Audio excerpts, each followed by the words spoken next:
নমস্কাৰ বন্ধুসকল, আপোনালোকক স্বাগতম জনাইছোঁ আপোনালোকৰ ইউটিউব চেনেল এনে আপডেটছলৈ। বন্ধুসকল, আজি আমি কথা পাতিম অসম পোষ্টেল ডিপাৰ্টমেণ্টত 919টা পোষ্ট ওলাইছিল।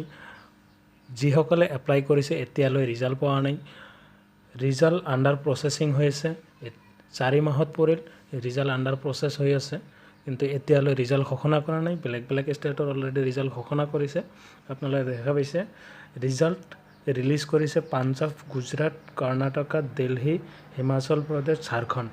কিন্তু ৰিজাল্ট আণ্ডাৰ প্ৰচেছ হৈ আছে অসম, বিহাৰ, কেৰল, অন্ধ্ৰপ্ৰদেশ, ছত্তীশগড়, তেলেংগানা, মহাৰাষ্ট্ৰ আৰু আছাম GDS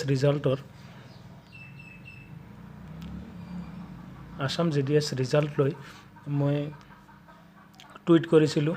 টুইটত তেওঁলোকে ৰিপ্লাই দিছে যে বিভিন্ন প্ৰক্ৰিয়া চলি আছে আৰু এই প্ৰক্ৰিয়া সম্পন্ন হ'লে ৰিজাল্ট তেওঁলোকে অতি সোনকালে ঘোষণা কৰিব। কিন্তু এতিয়ালৈ ৰিজাল্ট কেতিয়া ঘোষণা কৰিব তেওঁলোকে এতিয়ালৈ কোনো একজাক্ট যিটো ডেট, এই ডেটটো দিব পৰা নাই। তাৰপিছত মই ভাবিলোঁ যে তেওঁলোকে এটা নাম্বাৰ দিছিলে, সেই নাম্বাৰটোত কল কৰিবলৈ কৈছিলে। মই আজি সেই নাম্বাৰত কল কৰিছিলোঁ আৰু কল কৰাতে তেওঁলোকে কি কৈছে সেই বিষয়ে আপোনালোকক ৰেকৰ্ডিং, যিটো ফোন ৰেকৰ্ডিং আছে সেইটো আপোনালোকক শুনাম। বন্ধুসকল, যদি ভিডিঅ'টো ভাল লাগে বা অলপ হ'লেও আপোনালোকে উপকৃত হয়, তেনেহ'লে মোৰ চেনেলটো ছাবস্ক্ৰাইব কৰিব আৰু বেল আইকনটো প্ৰেছ কৰিব। ছাবস্ক্ৰাইব কৰি ৰাখিব আৰু বেল আইকনটো প্ৰেছ কৰিব, যাতে নতুন আপডেট আপোনালোকলৈ দিব পাৰোঁ ভিডিঅ'ৰ জৰিয়তে।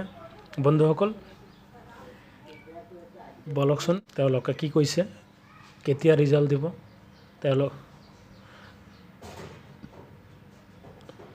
আজি 11টামান বজাত কল কৰিছিলোঁ। কল কৰাতে তেওঁলোকে কৈছে, পোনে আপোনালোকক ৰেকৰ্ডিং যিটো সেইটো শুনাবলৈ বিচাৰিছোঁ।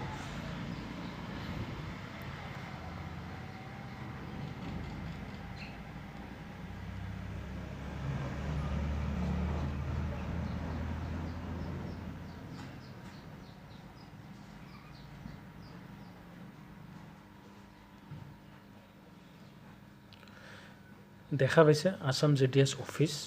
মই 11:20 তেওঁলোকক কল কৰিছিলোঁ। মোৰ অলপ কিবা অসুবিধাৰ কাৰণে মই ভিডিঅ' বনাব পৰা নাই। 3 ঘণ্টা হ'ল। কি কৈছে তেওঁলোকে আপোনালোকে শুনকচোন। মানে এইটো কিবা লেংগুৱেজত প্ৰচেছ হৈ আছে। এইটো দিব। হয় ছাৰ, এই ফেব্ৰুৱাৰী মানতে দিব।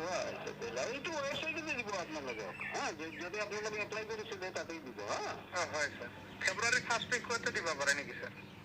ফাৰ্ষ্ট উইকত লাষ্টত মানে দিব পাৰে। দিব এইটো ইয়াতে নাজানে, তাতে CPT হায়দৰাবাদৰ পৰা দিব এইটো। হয় ছাৰ, গুৱাহাটীৰ পৰা অলৰেডি পঠোৱা হৈছে নেকি ছাৰ হায়দৰাবাদত? গুৱাহাটীৰ পৰা অলৰেডি পঠোৱা হৈছে নেকি ছাৰ হায়দৰাবাদত? না এইটোতো সিহঁতে গম পাই যায়, মানে এইটোতো অনলাইন এপ্লাই হৈছে না। হয় ছাৰ, তাৰপৰাতো CPT হায়দৰাবাদৰ আছে। হয় ছাৰ, আপোনালোকে যদি অনলাইন এপ্লাই কৰিছিলে, এইটো CPT হায়দৰাবাদৰ চাৰ্ভাৰটো সিহঁতে তাৰ পৰা ওলাই মেৰিট বেচিছত কৰি দিব। সময় লাগি আছে আৰু কিবা এটা লেংগুৱেজৰ এটা আৰু নিৰ্বাচন হ'ব পাৰে কিবা এটা। ঠিক আছে, সেইকাৰণে থেংক ইউ ছাৰ।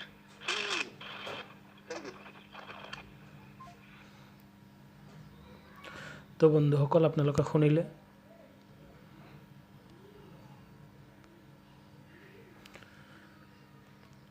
এই জানুৱাৰী মাহত ৰিজাল্টৰ আশা কৰি কোনো লাভ নাই। ফেব্ৰুৱাৰীৰ মই সুধিছিলোঁ যে ফেব্ৰুৱাৰীৰ ফাৰ্ষ্ট উইকত দিব নেকি। তেওঁলোকে কৈছে ফেব্ৰুৱাৰীৰ ফাৰ্ষ্ট উইকত নেদে, বিভিন্ন কাম চলি আছে আৰু বহুত ষ্টেট আছে, সেই ষ্টেটৰো কাম চলি আছে। সেইকাৰণে যিহেতু হায়দৰাবাদ হেড অফিচ, তাৰ পৰাই পাব্লিছ কৰিব। আপোনালোকে অপেক্ষা কৰক। ফেব্ৰুৱাৰীৰ লাষ্ট উইকত দিয়াৰ কথা কৈছে। যদি তাৰ আগতে কিবা আপডেট আহে ভিডিঅ'ৰ জৰিয়তে আপোনালোকক জনাম। বন্ধুসকল, আজিৰ ভিডিঅ'টোত এইখিনিয়ে আছিল। ধন্যবাদ। জয় আই অসম।